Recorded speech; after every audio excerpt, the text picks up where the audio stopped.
Kerajaan Turki Uthmaniyah telah diasaskan pada tahun 1299. Penamaan Uthmaniyah bersempena dengan nama pengasasnya, iaitu Osman I yang telah wafat pada tahun 1342. Kecemerlangan empayar ini bertahan selama beberapa tahun dan empayar ini terbubar sekitar tahun 1922. Pasukan Janissary merupakan salah satu keunikan yang terdapat di dalam empayar ini. Janissary merupakan satu pasukan elit yang ditubuhkan Sultan untuk tujuan khas.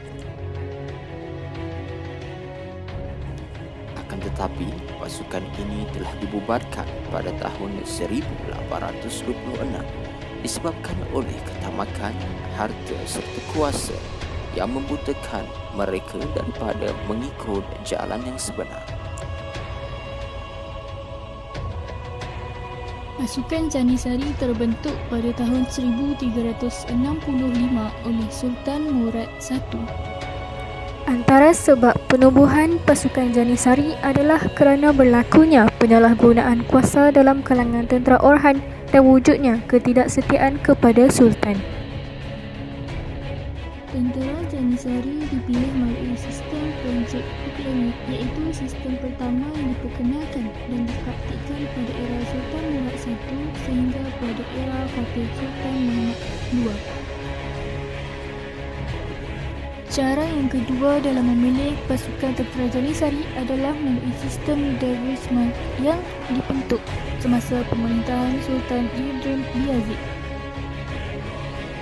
Setelah diberikan pendidikan dan latihan ketenteraan, mereka akan dihantar untuk menjadi askar di medan perang atau ke peringkat yang lebih tinggi, iaitu di sekolah istana atau menjadi askar istana. Antara peranan Janissary dalam Empayar Uthmaniyah ialah mereka tunduk pada peraturan, membatasi kebebasan mereka dan mempunyai moral yang tinggi. Ini membuatkan mereka sebagai pasukan elit pemimpin negara terbaik pada masa Sultan Murad. Janissary Akase adalah gelaran bagi ketua unit Janissary yang mempunyai dua tugas utama, antaranya menjadi ketua polis Istanbul, dalam masa yang sama menjadi ketua urus tentera darat Daulah Uthmaniyah dan merupakan salah seorang ahli majlis tertinggi negara. Selain itu, ketika di medan perang, tentara Janissary mempunyai beberapa subdivision yang khusus dalam bidangnya, seperti subdivision kejuruteraan, subdivision bagi skuad perubatan, subdivision bagi skuad membina kemah-kemah tentera dan subdivision bagi skuad kulineri. Penindasan yang dilakukan oleh golongan Janissary.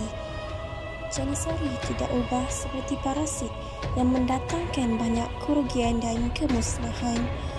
Janissary mengakibatkan ketidakstabilan politik pada kerajaan Uthmaniyah. Penindasan seterusnya ialah yang berlaku ke atas Ibrahim I.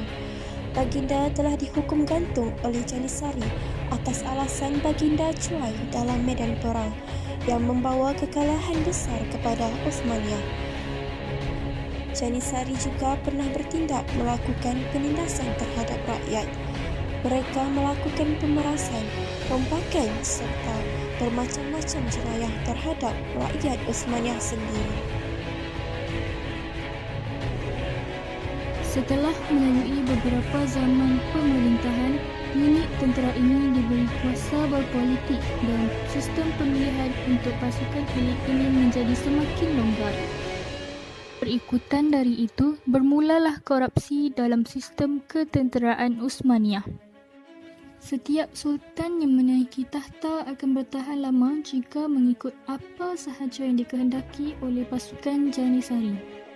Setelah Sultan Mahmud II diangkat menjadi pemerintah Empayar Uthmaniyah, baginda melakukan reformasi dalam menyusun kembali kebanyakan sistem pemerintahan Uthmaniyah.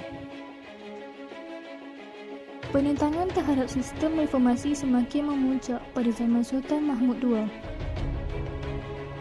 Selepas berlakunya peristiwa yang digelar Auspicious Incident, maka Sultan Mahmud II bertindak membubarkan pasukan elit Janisari dan seluruh organisasinya.